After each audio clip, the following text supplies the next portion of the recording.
can you see on the screen? Because I can't see. We've got a black. That's no good, is it? This is not focused. Not a good angle. I think it needs to come around here a bit more, don't you? Well, not that I want zoom, but it's to have a different background.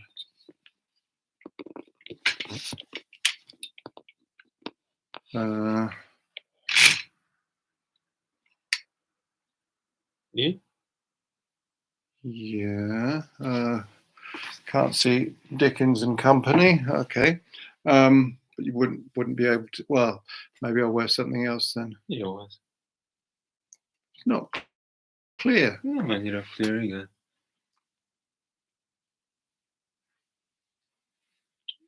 And it's very bright, isn't it? So light. I'll put a different thing on because this is so white. Jó. Lehet, hogy ezért könnyebb lesz használni a beépített kamerát.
Can we check that? Okay. Sound.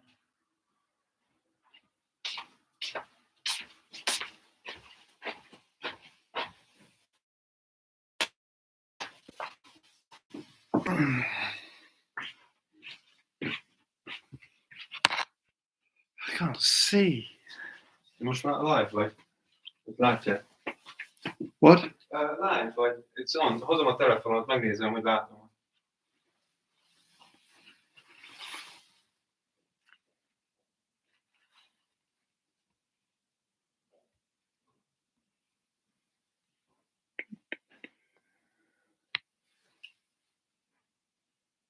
Mondj valamit. Ki mondja, hogy mondj valamit. So, this is just a test now. So going live for the Q&A at 8 o'clock, and I'm just trying out the camera and the sound to make sure that it's working, and it seems to be. Ananda's just checking to see if he can follow this on his phone, and if so, it means we're in business. What have you found? Right, so it's live.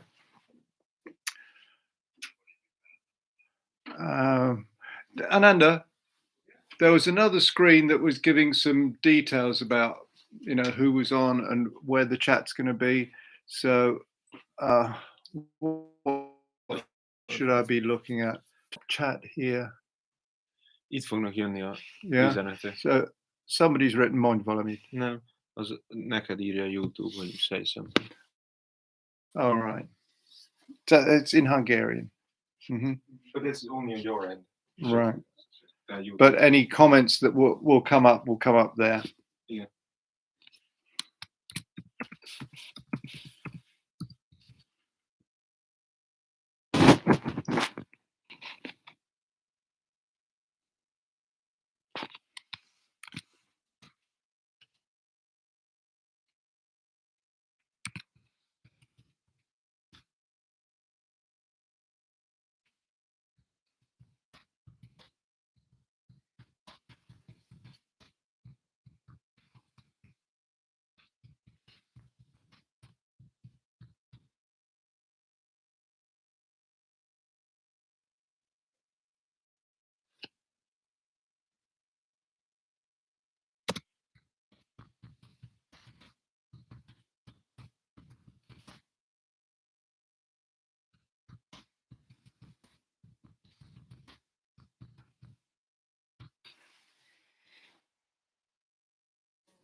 Hello, if you're just joining, I'm going to start the Q&A at 8 o'clock. It's at 6 minutes to 8 now, my time. I don't know where you are and what time it is there, but yeah, I'm just going to wait for people to join and then kick off at 8 o'clock. What I've put in the chat,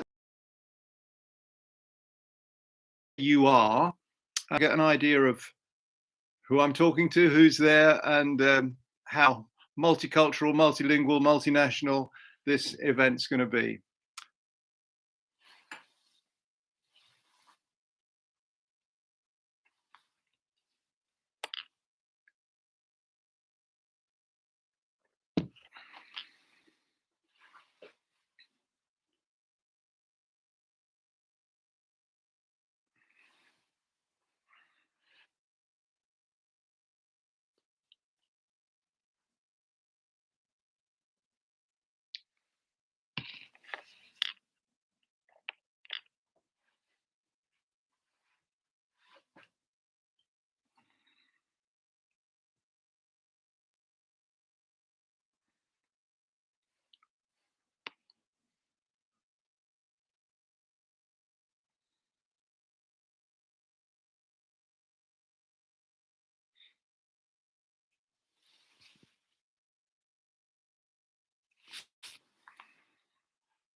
People just beginning to join now. So we've just gone live, but not really started the Q&A yet. This is the first time I've ever done this, so I'm a complete novice at this game. And just wait for people to join, and then at 8 o'clock, I'll really kick things off. But if you want to kind of sign in by saying where you are, that'd be great.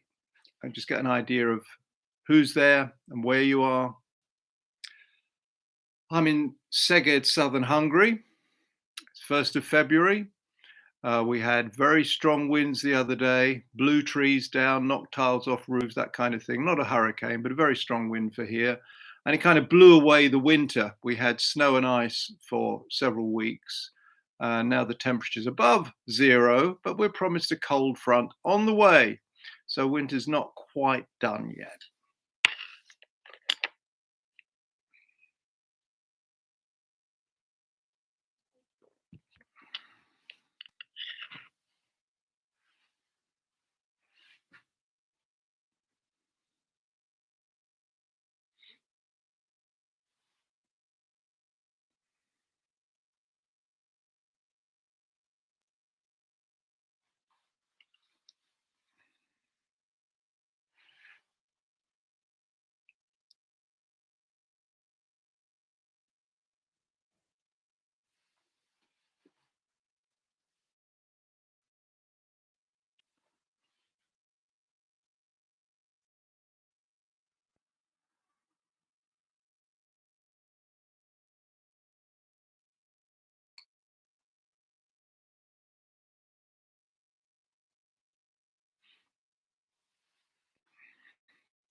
Don't go away, folks. Be back in a second.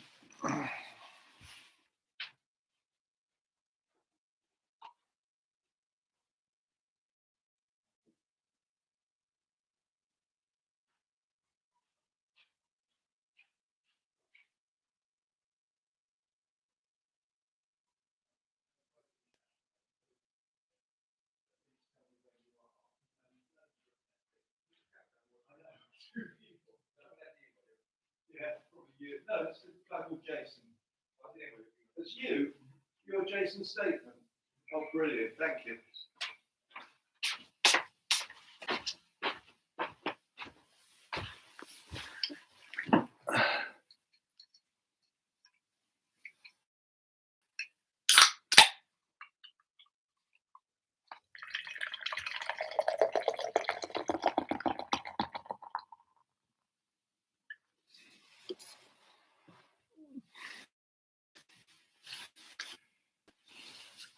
Ooh.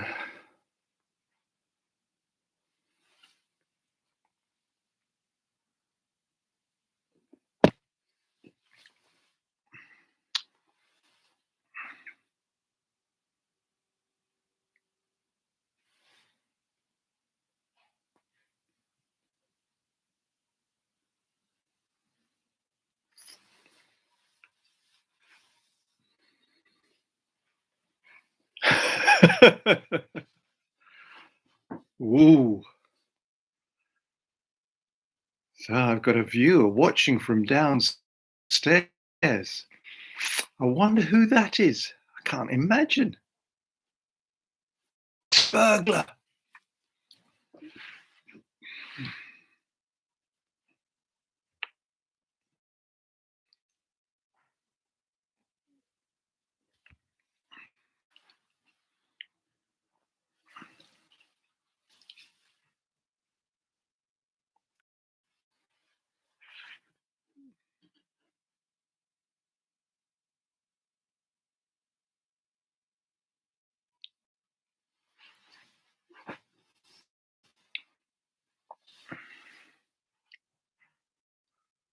Well, it's just ticked round to 2000 hours, 8 o'clock Central European time.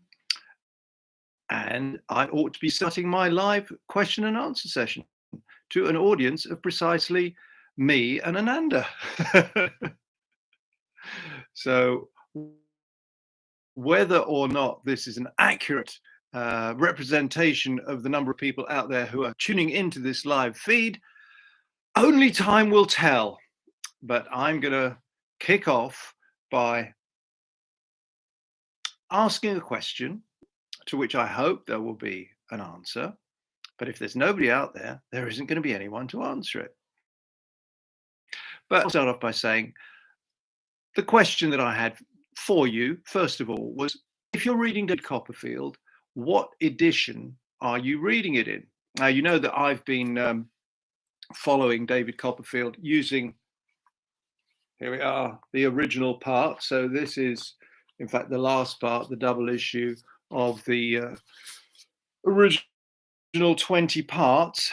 And I have actually been reading it in the original 20 parts, which is an interesting experience to be leafing through those very old, very flimsy, very fragile, very valuable parts and getting a sense of what it would have been like to be a reader back in 1849. So just holding that thing, it's this iconic object, and trying to clear my mind and to try and work my way back into the mind of a reader in 1849. So I've been going through it with the original illustrations, with the original adverts. But after a while, I found that this was not the most convenient way of doing it because I wasn't always reading it in one place. And as I was moving around the house, didn't want to be taking the parts with me everywhere. And so I moved on to this, which is our first edition still. Here we are. There's the frontispiece and the extra title page. There's the title page dated 1850.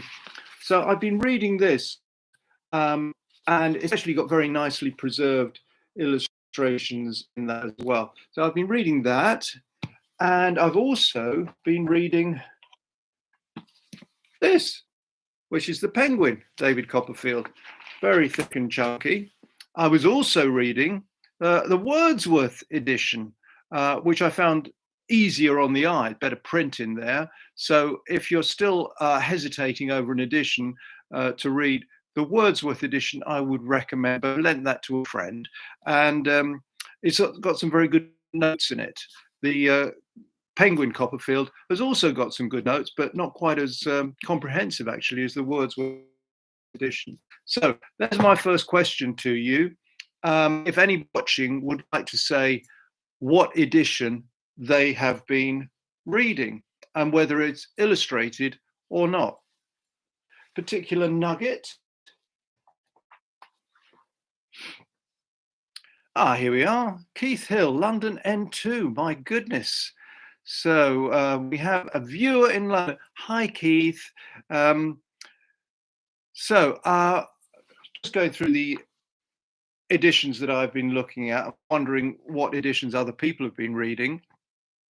I deliberately kept myself away from film TV shows representing David Copperfield. I actually wanted to go and see the Armando Iannucci film version of David Copperfield in 2020, but just as it was about to appear in cinemas in Hungary, the pandemic struck and cinemas closed.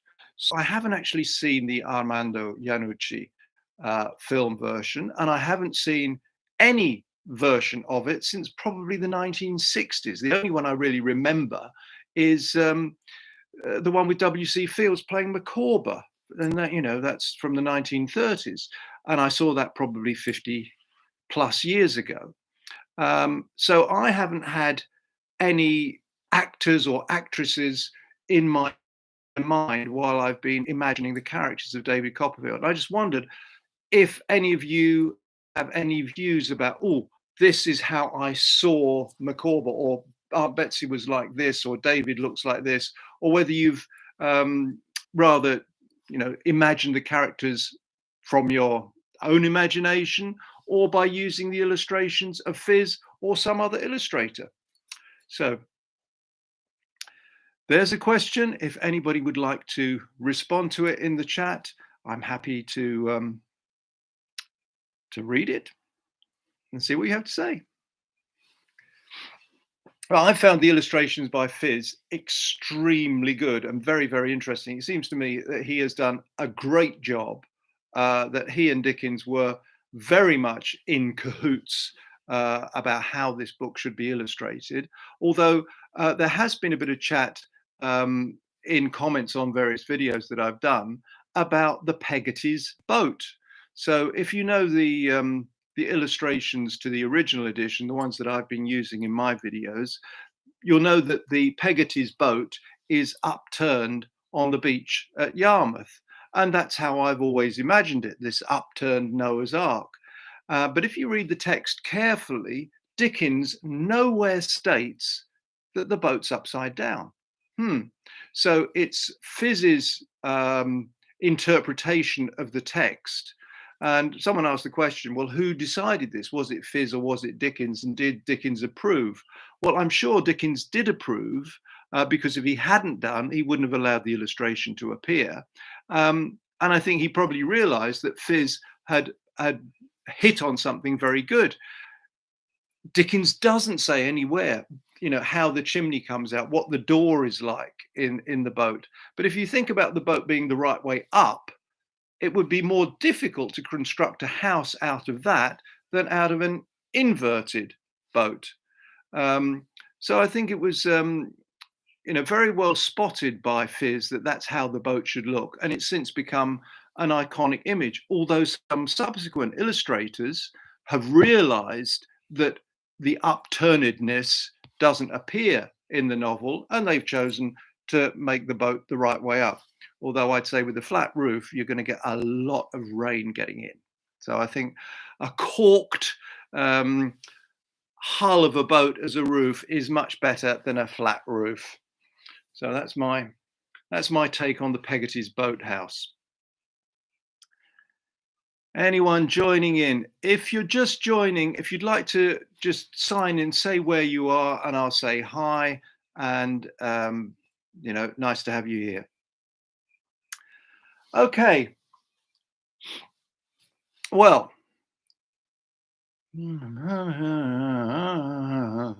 right. So Keith's telling me he's reading on a Kindle, which is a completely different way of reading, of course. And you can read anytime, anywhere, and look up words you don't know. Yeah, that's an advantage, isn't it? Because you can just flick to your dictionary and go, what's that all about? What's that all about? Because, of course, Dickens is using a lot of vocabulary that's not particularly current these days. And I'm constantly darting towards a dictionary. I've got beside me the 2-volume Oxford English Dictionary. And just gone out of focus for some reason. There we go. I think I have to sit back because otherwise it'll go out of focus. Anyway, yeah, Keith asked a question. So Keith, I will answer you your question about Dickens's use of character names. So I make it a point of looking at unusual names that Dickens coins or decides to use in his novel, and you've got marked coinages like Uriah Heep. You can't ignore a name like Uriah Heep or Wilkins Micawber. They do really stick out like a sore thumb. But Keith pointed out that there's a character that David encounters when he's working in Murdstone and Grimby's, who's referred to as Mick Walker. Mick Walker. And Keith's question is, well, did Dickens just bestow throwaway names on characters? And I think the answer is yes, he did. It doesn't strike you immediately as being a name of any great importance. It's a very ordinary, it's a very common name. And Mick Walker is not a particularly important character in the novel. You can just pass it by. So when he has a waiter, let's call him William, or let's call him Bob, or something like that, and you just go, oh yes, it's a common name for a serving man, So Mick Walker, you go, oh well, it's just a name. But if you go back to Dickens's autobiographical fragment, when he's writing about the time that he spent in the blacking warehouse, who's the original of Mick Walker? So we have an original for Mick Walker, and he's not called Mick Walker, he's called Bob Fagin. So Dickens decided to recycle that rather marked name in a different context and gave a completely throwaway name to Mick Walker. However, I would say that Mick Walker has got some points to it. As later in the novel, you're going to encounter a character called Miss Maucher, and she tells lots of tall stories. And she describes herself, she says, my great grandfather was a walker, yeah, and he owned the estates of Hookey, right? And I read this and go, what's that all about? But then, I turned to, oh, it's trying to focus on this. This is a slang dictionary from 1859. So if you look at the slang dictionary from 1859, you get the answer to what Miss Moucher's talking about. She says, my great grandfather was a walker and he owned the estates of Hookey. And in the slang dictionary, it tells you that Hookey Walker means stuff and nonsense, gammon, humbug. She's telling fibs.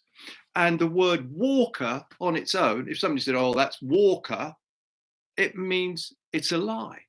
Yeah.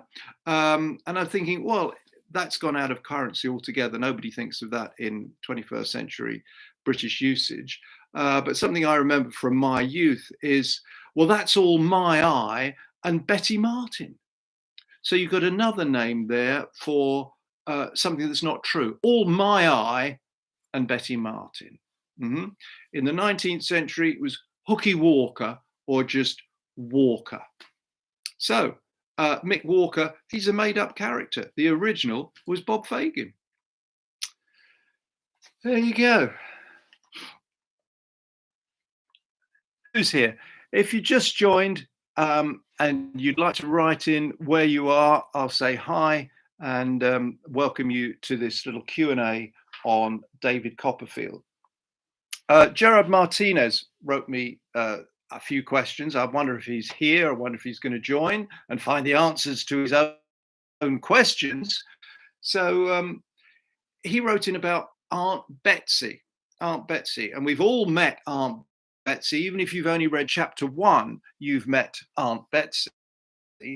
And his query or his concern is about the character of Aunt Betsy and how we feel about her. You know, she seems to be brusque and rather unfeeling. She's not terribly kind to David's mother, and she disappears in a huff and a puff of smoke actually when she discovers that the boy is a boy and not a girl, as it should have been, Betsy Trotwood Copperfield. So this is the first meeting we have with Betsy, and we don't see her again for another dozen or so chapters when David actually meets her for the first time, because obviously in the first chapter he's not there. So there are a lot of questions around the first encounter with Betsy Trotwood and the impression that she creates. And you have to ask yourself this question: how on earth does David know all this? He hasn't been born yet. Yeah. And yet he's able to describe in great detail, what his mother was doing, what her hair was like, this touch that Aunt Betsy gives to his mother's arm, the look that she gives to Dr. Chillip, etc., etc., etc., before he's been born. And you have to say, well, clearly it's made up. Yes, David Copperfield could have got some of this information from Peggotty, from his mother, from Dr. Chillip, possibly even from Ham, although there's no indication that they had any sort of heart-to-heart on that topic. But it's really Dickens, the novelist, having a field day here, creating this scene before the birth of his central character and creating an image deliberately to then unpick it as the novel progresses, and we meet Betsy later on, and David becomes her ward. So we're dealing with an imagined character, imagined by the narrator of the novel, imagined by the novelist himself, and then we're dealing with the later reality of that character, who of course is softened by her affection for, her care for the real David Copperfield, whom she rechristens Trotwood. Yeah, okay, so unusual cabbage is one of the joys of reading weekly installments, more time to investigate further. Prague took my fancy early on. Cloggy, Rupee, uncommon, may here then followed. Oh, rhyme here then followed. Yeah. Right. A question that I asked at the beginning, in fact, in the introductory video, was, what do we learn about David Copperfield Sr. and what don't we ever learn? And I haven't answered that question yet in any of the videos, and I'll answer it fully when we get to the end of the novel. So probably when we get to episode 18 or 19, 20, I'll make a little speech about that in one of the videos. But it's an interesting conundrum. So what does David inherit from his father? Well, most obviously, a name. And he has to try and inhabit that name somehow. So he's got a name. We know that. But do we ever find out what David Copperfield Sr. did? And the answer is no. We never find out whether or not he had an occupation, and certainly if he had an occupation, what it was. There's no information about that whatsoever. And that's a bit problematic, because throughout the novel, other characters interact with David as if he is the son of a gentleman. Now, the whole notion of being a gentleman is a problematic issue, as it was for Dickens himself, trying to establish his credentials as a gentleman. But on what basis would we say David Copperfield Sr. was a gentleman? What money did he have? Did he own any land? Was he the proprietor of a business? Was he a member of any of the professions? Certainly, he wasn't a clergyman, or we don't think he was. Doesn't seem to have been a lawyer. Doesn't seem to have been involved in. He can't have been a doctor because Dr. Chillip's there. Doesn't seem to have been involved in business. And what on earth is he doing living in Blunderston Rookery, about 5 miles from Great Yarmouth, effectively in the middle of nowhere? What's he doing there? Yeah. So that's an issue. So David Jr., the hero of the novel, is viewed as a gentleman, but on what basis? Well, they live in a substantial residence. It's got several rooms. We know that. It's got a certain amount of land attached to it, but it's only a garden. It's not like, an orchard and ornamental grounds. It's a elaborate cottage. He marries Clara, who was a governess, much younger than him, and he was visiting. So he was presumably local gentry, but on what basis? We don't know. We don't know. So there are a number of puzzling unknowns about David Copperfield Sr., but something we do know.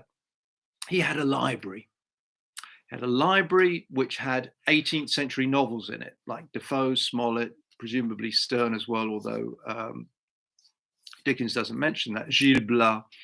And this was what saved the young David when he was exiled to his room, having bitten Murdstone, and at other times during his childhood. He just spends time in his room reading through these old novels and playing the part of the hero, reliving these tales of adventure, picaresque stories.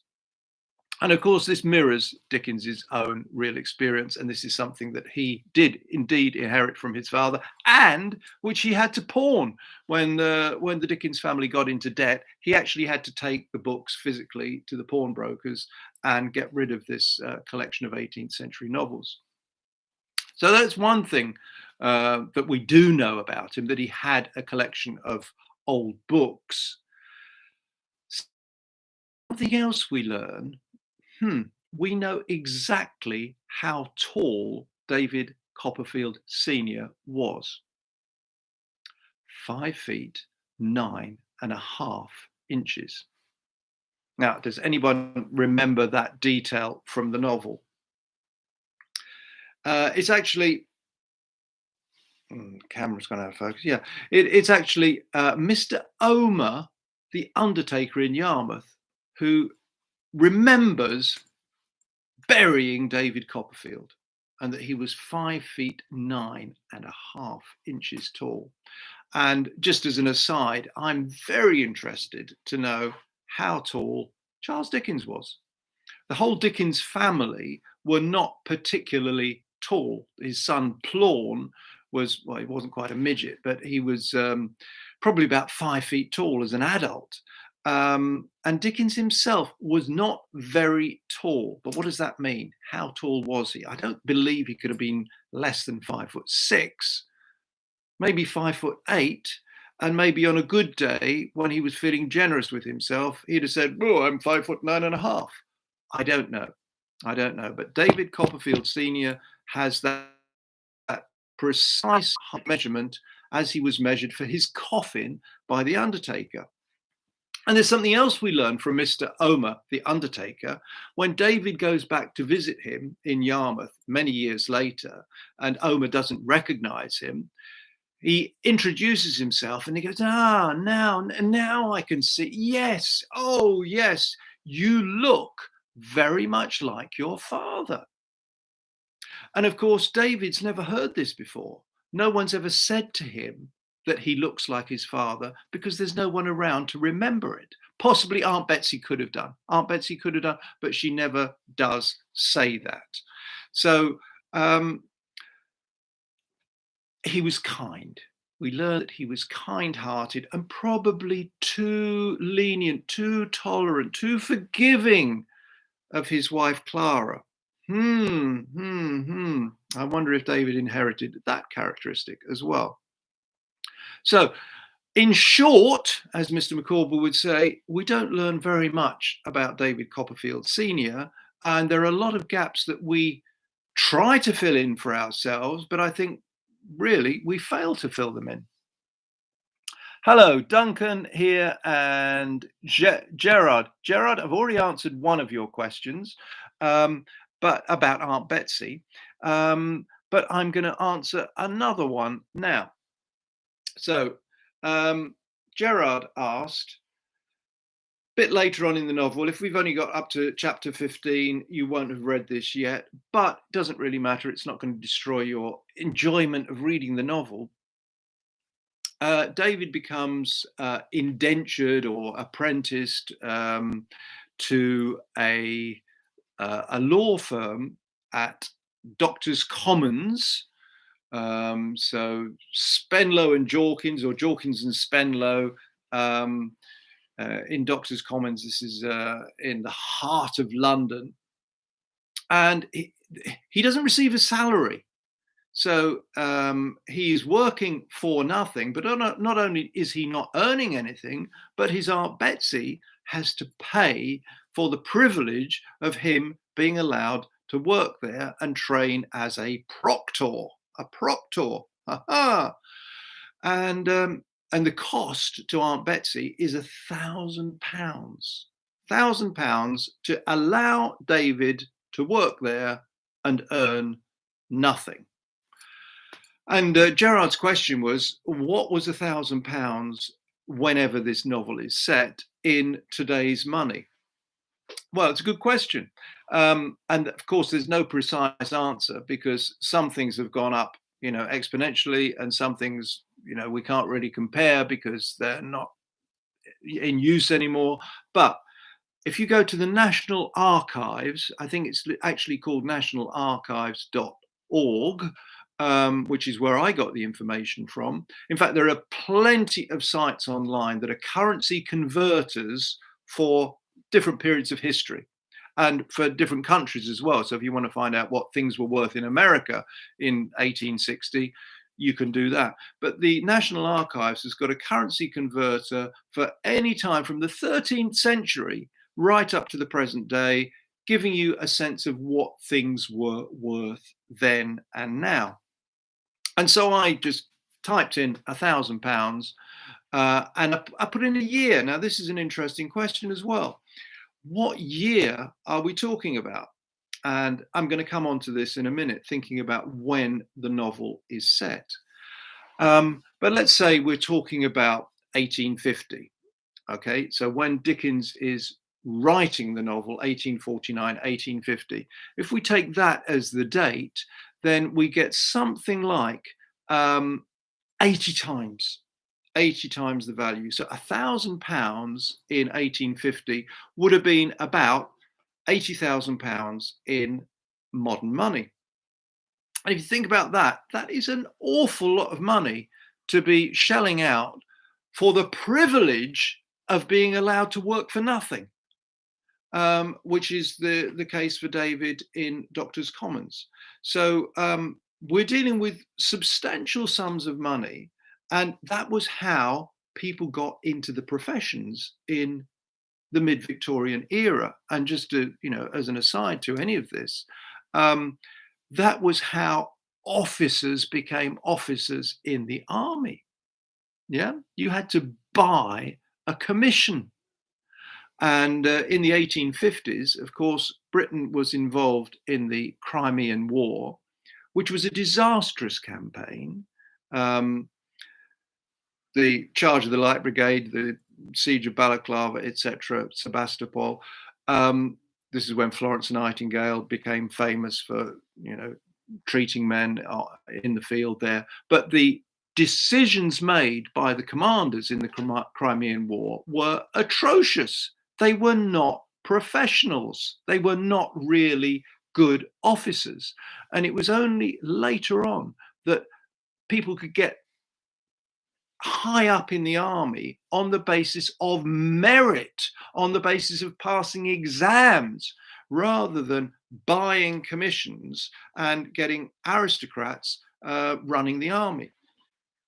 So I don't know how much of a critique Dickens is making of this system of privilege, preferment, and the purchase of preferment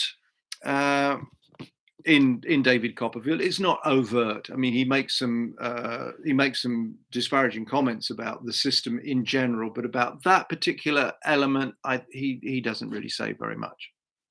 So Gerard's question was, one, how much is £1,000 in today's money? And it gives you 80,000. But there's another figure that's quoted in the novel, which is even more surprising, which is that Barkis, the carrier who takes David and fro on the trips between Blunderston and Yarmouth, in case you don't know, he dies. And when he dies, there's a will, and David, as a trainee lawyer, this is where yes, I'm a lawyer now, I can read wills. He does this. He reads the will out, and what we find from the will is Barkis. Now remember, Barkis drives a horse and cart. He's not an educated man. He's a man of very few words, and those few words he keeps saying them again and again. Barkis is willing. Barkis is willing. Somehow or other, he has managed to accumulate and bequeath £3,000. £3,000? That's £250,000 in modern money. And you have to ask, how on earth did a man driving a horse and cart between Blunderston and Yarmouth and other places in the vicinity, how on earth did he get so much money? No answer.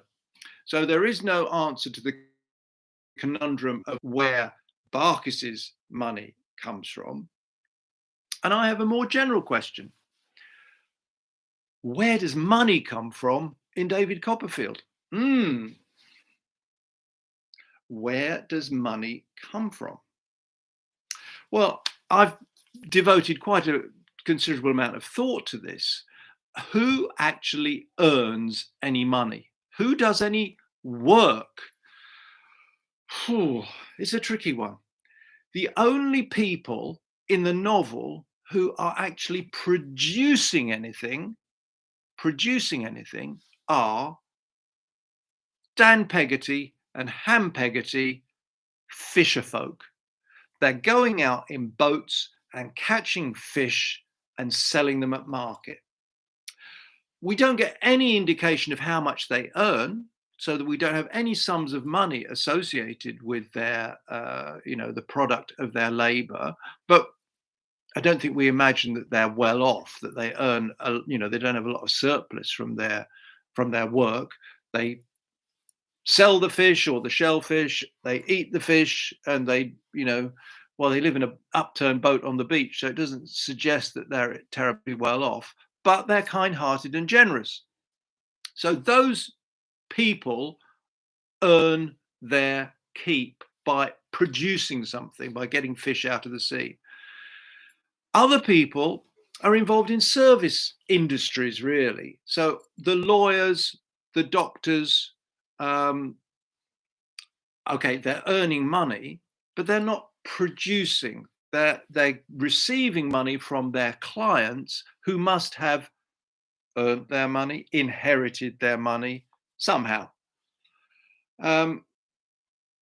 Mr. Dick will go on to be a law copyist, and he will earn a little bit of money, and he'll be terribly proud of himself for doing it, and squirrels it away, and he's going to give it all to Aunt Betsy. And David becomes a writer. David is going to become a writer, and he earns money from the sweat of his brow and the ink of his pen through publication. Other than that, I can't see any ultimate sources of money in the novel. We don't have any indication of industry going on, there's no manufacture. We don't have any sense of agriculture taking place.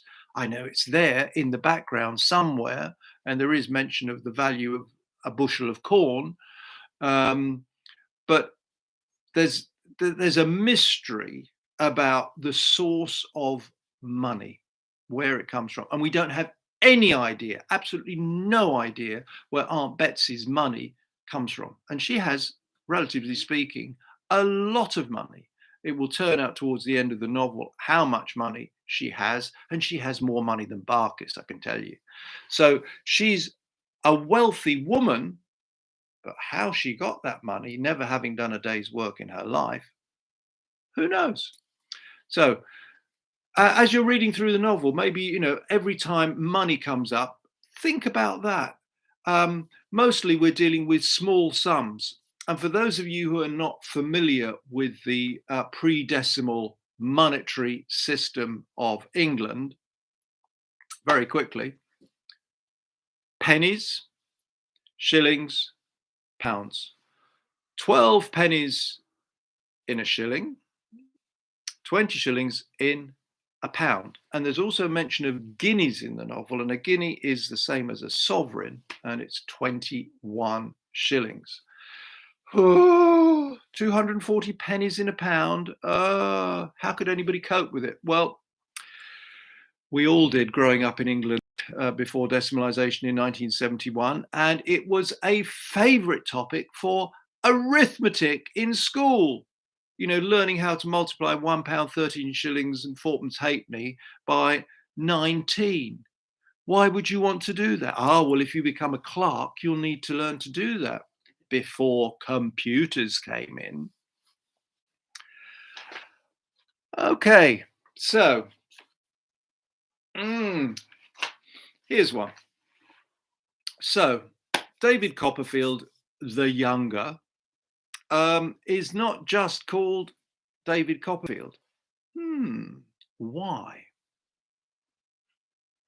We know he's called David Copperfield because that's the title of the novel, but not everybody calls him David Copperfield. And I will be making various comments about various names that various people give him during the course of the video series that I'm doing. But in general terms, why does David Copperfield have so many names? And it's a very, very interesting conundrum. But if you think about it, probably most of us have had multiple names during the course of our lives. I know I've had many, many names given to me, both flattering and unflattering. And you just roll with the punches. You get given different names by different people. And this is what is going on in David Copperfield. And I think Dickens is extremely perceptive in this respect. Who's giving him the name? Is he David, or is he Davy, or is he Dodie, or is he Copperfield, or is he Mr. Copperfield, or is he Master Copperfield, or is he Master Davy? Yeah, all of those things. He's referred to at one point as 6 penn'orth of bad halfpence. Yeah, that's by someone who steals his box from him and threatens to report him to the police. Yeah, 6 penn'orth of bad halfpence. He's referred to as Phoebus by Mr. Dick, which for me is a very, very telling name that he's given. And I'll be saying something about that later on.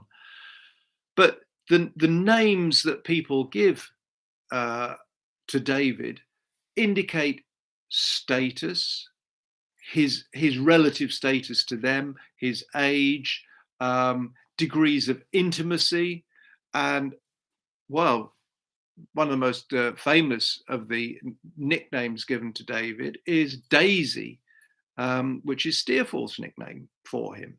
And you could say that, David's his bitch. I won't go into that, but Daisy is also a very, very interesting nickname.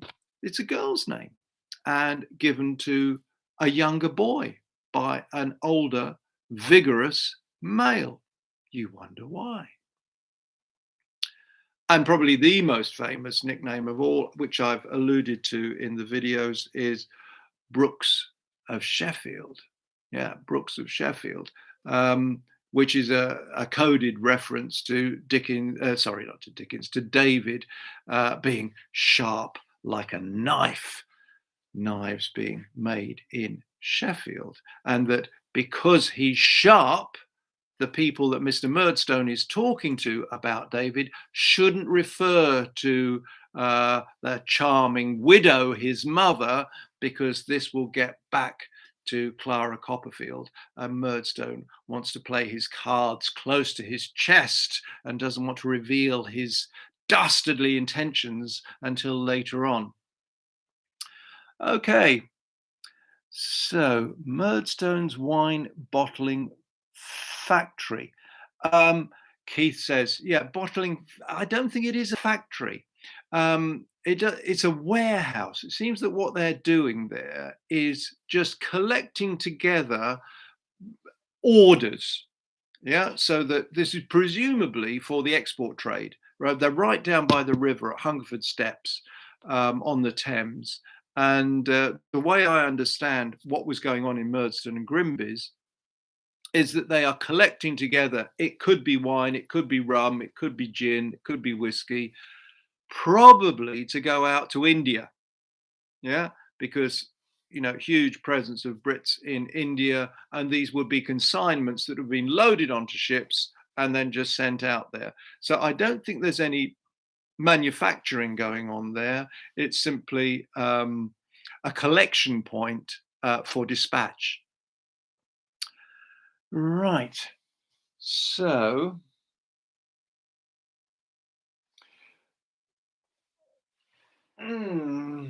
I've got here, all right, let's see if I can show this to the camera. All right. Just to show you one of my new additions to my collection. This is called Brachygraphy, or a System of Shorthand, by W.B. Gurney, 1828. I've just bought this. There we are. There's the title page. It's really 1828. Why am I showing you this? Because David learns shorthand. All right. You may not have got to that point in the novel yet, but this is a copy of the very edition from which Dickens himself learnt shorthand. And this would be difficult to see on the screen, but that's a page showing the symbols that the shorthand writer had to learn. And I've just had 2 cataract operations, and I can't read this because my eyesight is pretty poor at the moment, I have to say. Even with glasses, I can barely read. But this brachygraphy shorthand caused both Dickens and particularly David in the novel great difficulty. Dickens mastered it, and in fact he got the idea of learning shorthand from his father. So that's something that Dickens can thank his father for having suggested to him to learn shorthand, enabling him to become a parliamentary reporter. And this is exactly what David does. But there's a very interesting couple of paragraphs in the novel where David talks about his difficulty in mastering the system. It's a very amusing passage, and you'll enjoy it when you get to it. But that's the system that Dickens was learning from, and that presumably David was learning from as well. There we are, try and get it in focus. Brachygraphy, and this is Gurney's system, 1824. And I don't intend to learn it, although there's a new book out by Hugo Bowles, or Bowles, or Bowles, Bowles, Hugo Bowles, on Dickens and stenography. And you could somehow get involved in it if you wanted to. I've heard Hugo talking about this project, and he's just published a book with Oxford about it. And so Dickens wrote quite a lot in shorthand, and David Copperfield says he wrote stuff in shorthand and then couldn't read what he'd written. And this is the case now with some of the surviving manuscript that Dickens wrote.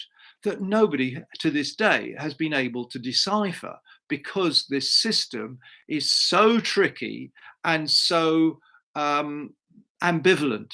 There are so many possibilities of interpreting what the symbols might mean. It's like hieroglyphics.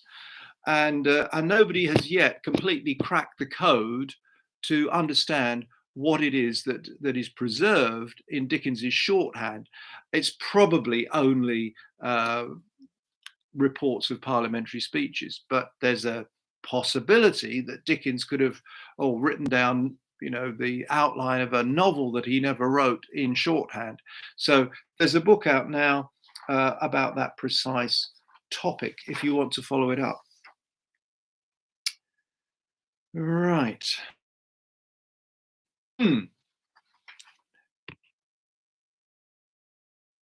Oh. Right. So something else I'm going to go on to is David Copperfield is often referred to as being an autobiographical novel. Okay, and we know that there are elements of Dickens's life in it. The question is, which ones? What did Dickens put into it that was him? And the rest of it, where does it come from? Interesting. The most obviously autobiographical element is the time when the young David is in Merton and Grimby's wine warehouse. And you can find parallel scenes in the autobiographical fragment that are almost word for word. So he just got out of focus. He just changes the odd. Why is the camera doing that? He just changes the odd bit, and basically it's his life story. Dickens gave up writing his autobiography when he got to the affair that he had with Maria Beadnell, because he couldn't bear to write about. Sorry, the camera's gone fuzzy for whatever reason. I'm going to invoke. Oh, I'm not going to invoke anything.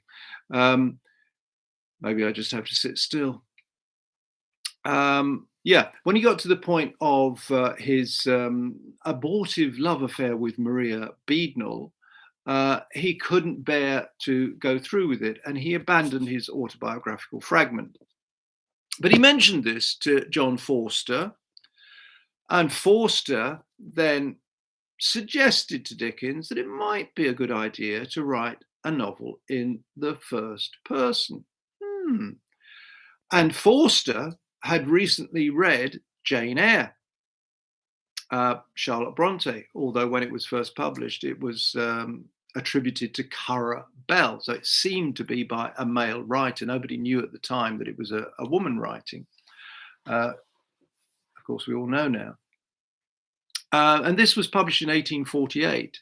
Forster read this. He was the editor of the Examiner, which reviewed modern fiction, and he himself read Jane Eyre. But it's not known that Dickens ever read Jane Eyre. However, it's a first-person narrative narrated by a child. The beginning of Jane Eyre is in a child's voice, and of course, this is what is happening only for the second time in English literature a year later in David Copperfield. So Forster planted the seeds in Dickens to write the novel that we're now reading.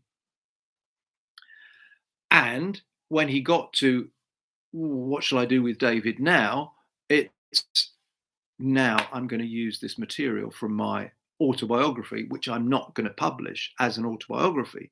So he changes it. It's no longer a blacking factory, it's a wine warehouse. It's no longer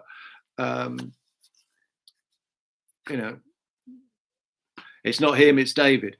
And it's his stepfather who's sent him there rather than his real father. So we know that section of the novel is based very strongly on Dickens's recollections, and it's probably the most famous bit of David Copperfield. It's probably the most famous bit of Dickens's life now, which is very extraordinary because it was something he wanted to hide when he was alive. Apparently, he didn't even tell Catherine, his wife, about his experience in the blacking warehouse. And it only emerged after his death with the publication of the autobiographical fragment in the 1870s. So we know that that element of the novel is based on Dickens's life, but what else is? Well, it's assumed that Dora is based on Maria Beadnell. Dickens hadn't yet reconnected with her. He did later on in the 1850s, and he was terribly excited about meeting this childhood or youthful love of his.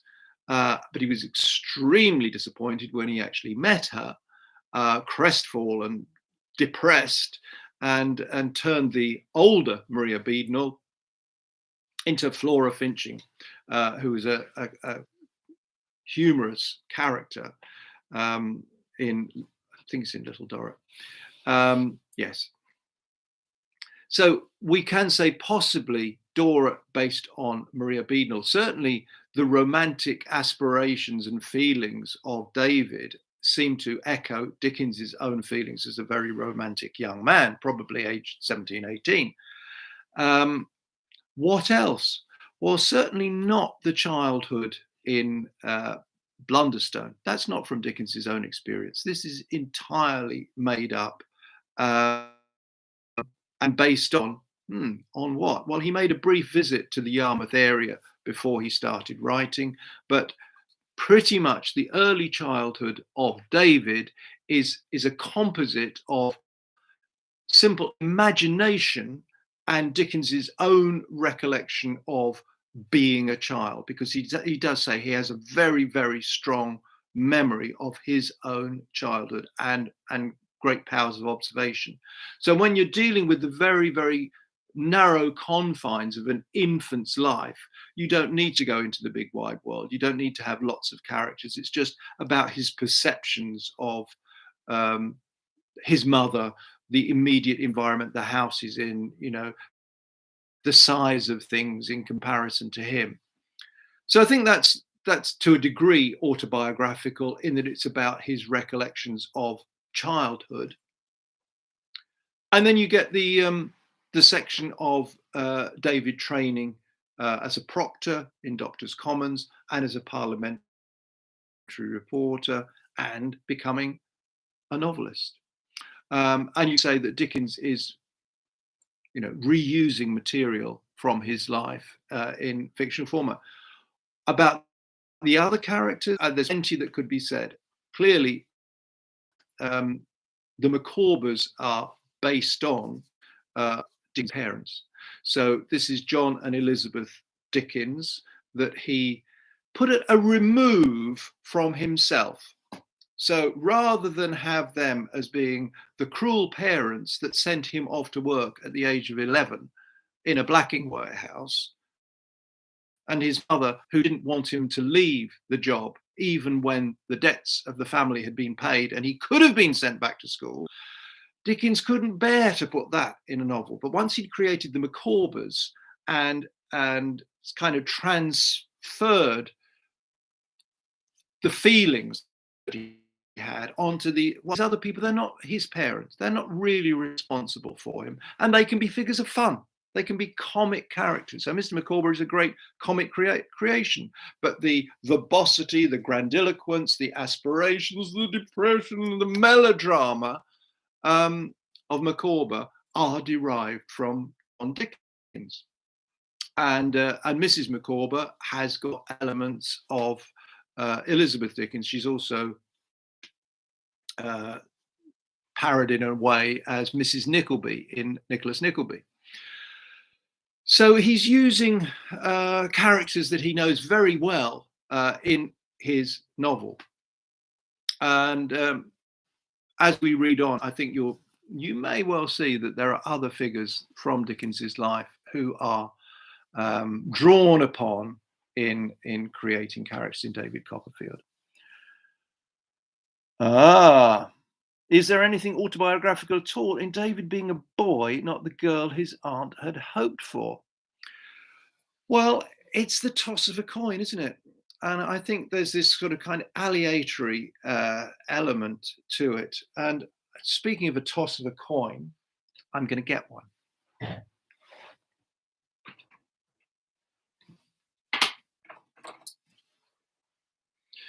Oh, you won't be able to see this because it's so miserably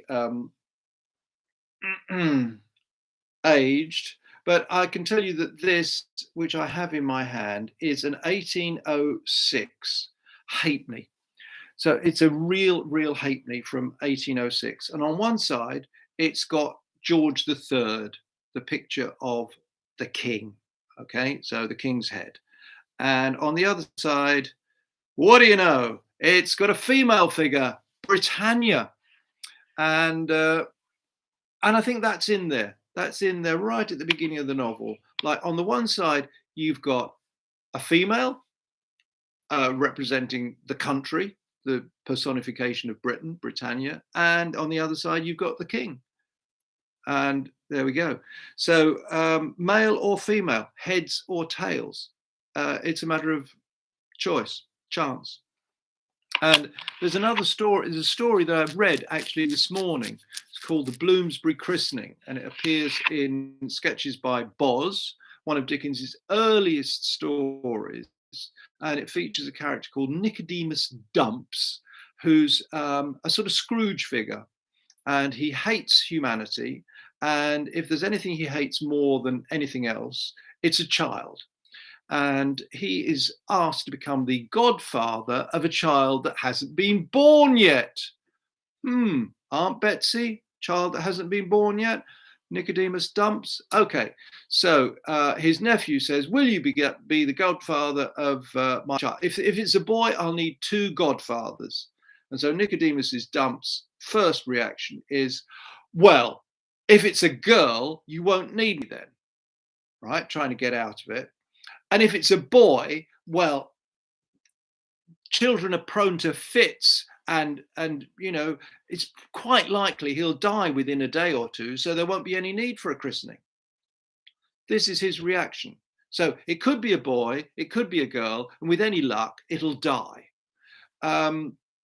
So this is not very optimistic. And Nicodemus Dumps proceeds to completely ruin the christening by making a terribly pessimistic speech, and everybody's in floods of tears. So this was somehow in Dickens's mind already in 1833 or so. The birth of a child, will it be a boy? Will it be a girl?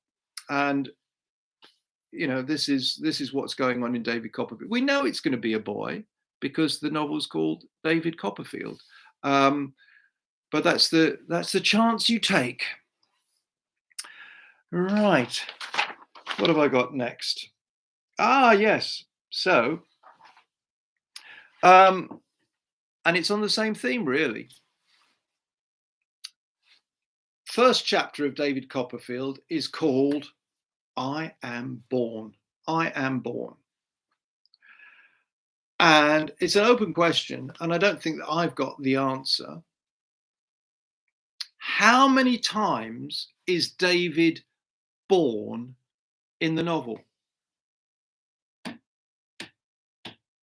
Well, literally, you'd have to say once only. But reading between the lines, I think we can find numerous instances of David being reborn.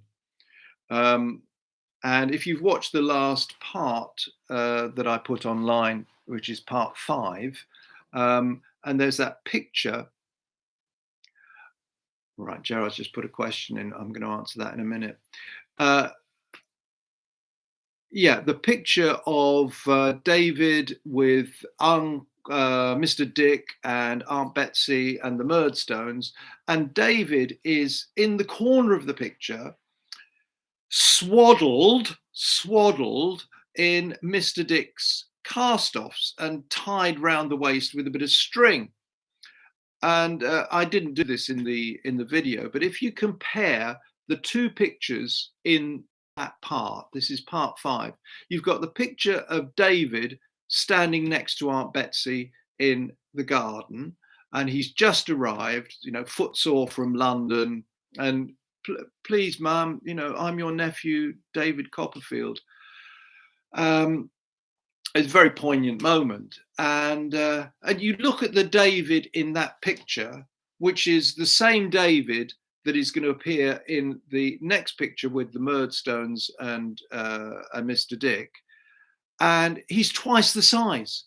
He's twice the size standing outside Aunt Betsy's cottage as he is in the interior shot where he's dressed up in Mr. Dick's clothes. So he goes from being about age 10 or 11 to being about 4 or 5 in the next picture.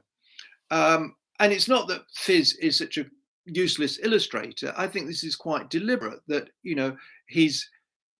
he's made his way to Dover. He's done this. He's, accomplished, he's achieved this, made this 60 or 70 mile journey on foot with nothing, and miraculously found his great aunt.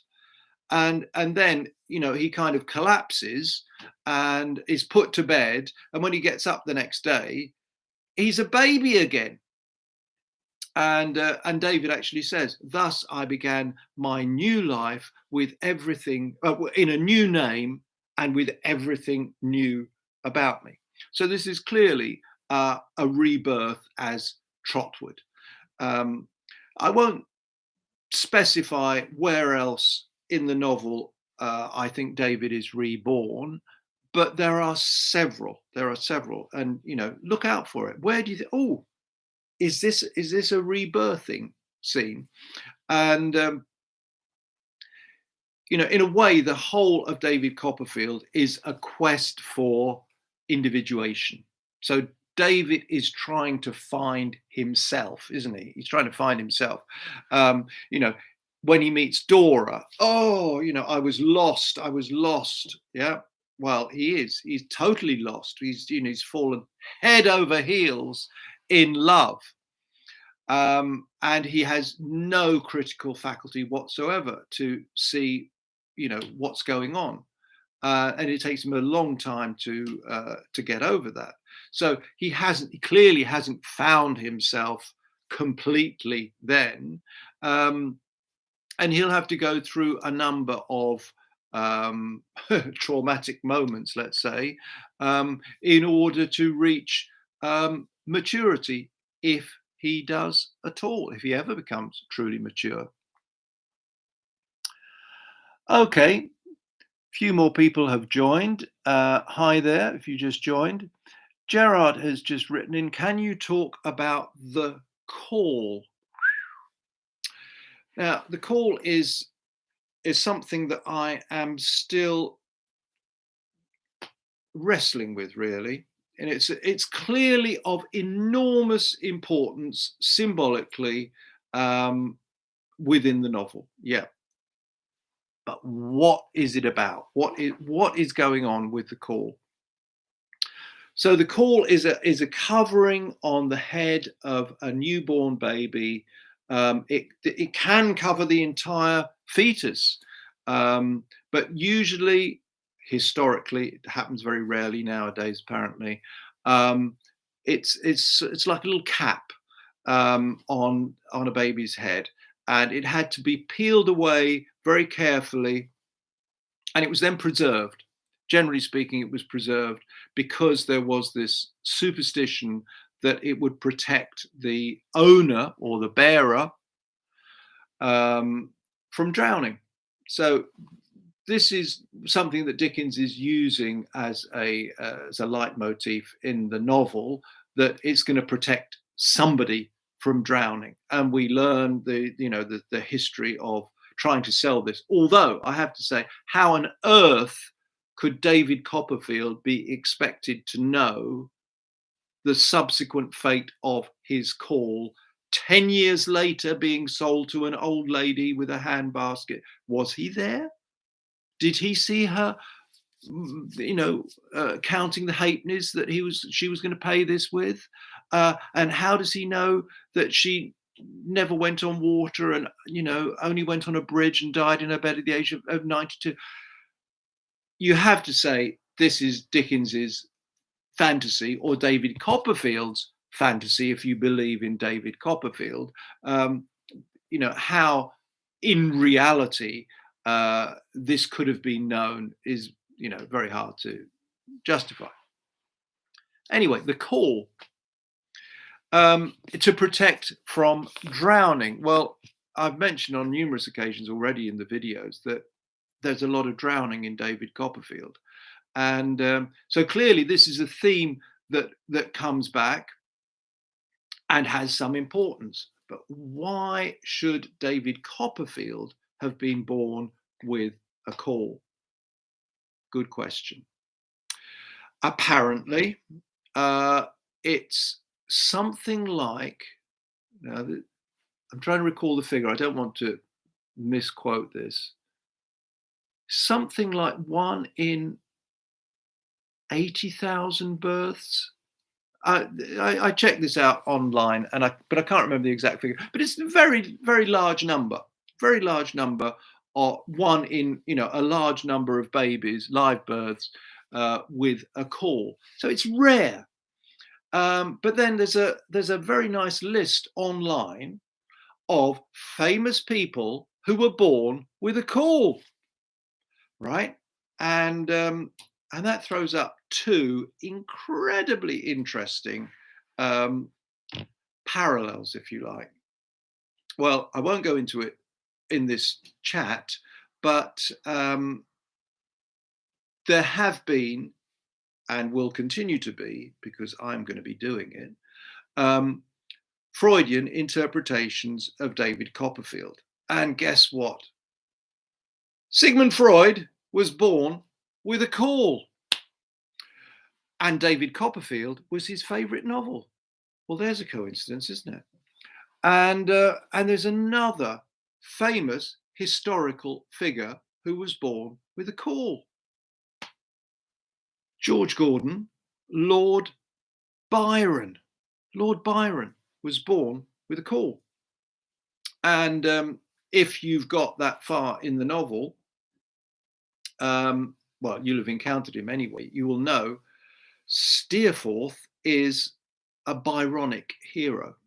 And if you're looking for a model in history for the figure that Dickens creates in Steerforth, look no further than George Gordon, Lord Byron.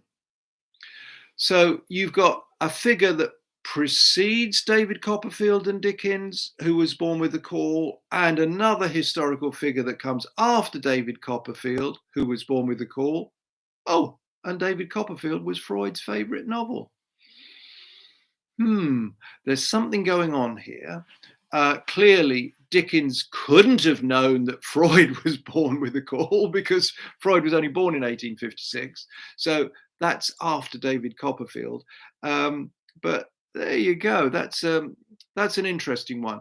And I would maintain, well, I will maintain, that cauls come back later in the novel. And Mr. Micawber's going to grow one. How's that possible? How is that possible? Well, it requires some very careful reading. But when you get to the towards the end of the novel, see what Mr. Micawber puts on his head, and see if you think that's got anything to do with having a caul. So, who's online now? Hi there. Hi there. Yeah, so my question was, how many times is David born? And up to you to come up with a number. I've no idea. It could be 5, could be 6, any number of times. I think I'm going to tell a little story, and then I'm going to call it a day. But I've got a little story. Yeah, this is again a question from Gerard. He asked about a scene that involves a character called Charlie Pyegrave and Miss Maucher. Now, if you've only read up to chapter 15, you haven't got to that point yet. But believe me telling you this story is not going to undermine your pleasure in getting there. In fact, it will help you, because the story that I'm going to relate is about the most mysterious scene in David Copperfield. And I don't think to date anyone has come up with any explanation of what on earth is going on. So you get to this scene and you read it and you just go, what was that all about? And then you move on. And people just sort of brush it under the carpet because they don't get it. Right. So to give you a bit of background, there are two bits of background that you need. One is about the character Miss Maucher. So Miss Maucher is she's a dwarf, and she does people's hair. She does hair for people in society, and she goes around and does people's hair. And she just happens to be, I think, yes, she happens to be in Great Yarmouth, although she's based in London. She happens to be in Great Yarmouth when David and Dick and Steerforth happen to be there. And she happens to come across them. And she apparently regularly does Steerforth's hair and decides to do Steerforth's hair for him in the presence of David. And so you have this character who's about 3 foot tall, standing on a table and fiddling with Steerforth's hair and saying, oh, if it weren't for me, you'd be bald as a coot. And, you know, he's about 20 and has got a lovely head of hair. And then she starts, you know, putting stuff on his hair. And she said, oh, I'm very volatile, very volatile. And she talks constantly, right? So she's just coming up with this stream of discourse, which seems to go completely above David's head, although he manages to recall it in, you know, infinite detail. So you have this, you know, this stream of verbiage from Miss Maucher, and she tells the story about a character called Charlie Pyegrave. And she says to Steerforth as she's doing his hair, oh, you know, that reminds me of Charlie Pyegrave. You know, Charlie, the Duke's son. And Steerforth goes, a little, corroborating that this person exists, although he probably doesn't exist. And Steerforth almost certainly doesn't know him. Okay, so you just, oh, yes, you know, Charlie Pyegrave, the Duke's son. Well, Charlie, he would have wonderful legs if they were a pair. If they were a pair. So he's got uneven legs.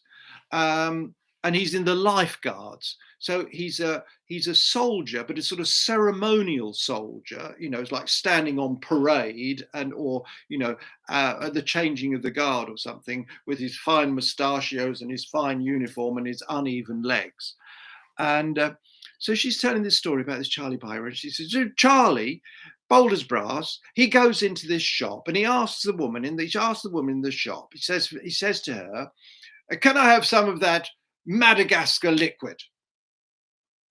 And the woman looks at him and she's thinking, what does he want? And she's puzzling this over, and she says, would you be asking for rouge? What on earth would I want with rouge? Right? And I've summarized this little incident, but what's going on? Nobody worked, you know, what is going on here?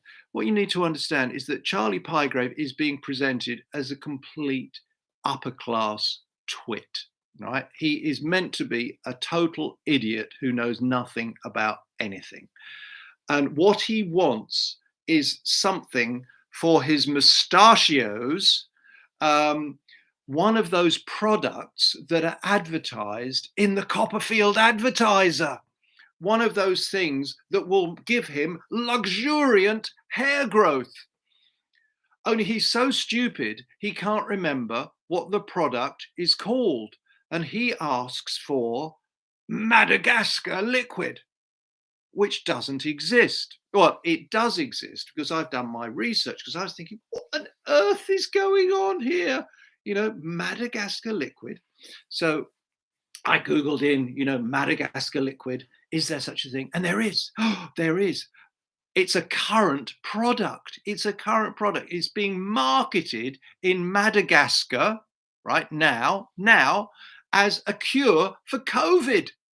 Right? So it's a herbal mixture that is being promoted by the Madagascan government as a soft drink to stop people from getting COVID-19. But that's clearly not what Charlie Pyegrave was after.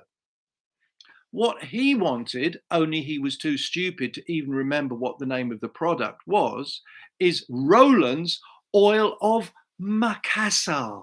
So what he wanted was Macassar oil, and Roland's Macassar oil was a product that was touted all over the United Kingdom in the mid-19th century, with adverts showing women with hair flowing out of their head, cascading down to their ankles. They just put this on their head and it sprouts, like bamboo or something. And so this is what he was asking for, Madagascar liquid. And the woman, who's used to women coming in and asking in coded reference for things that will alter their skin color, think that this might be a cryptic way of referring to rouge. What on earth would I want with rouge?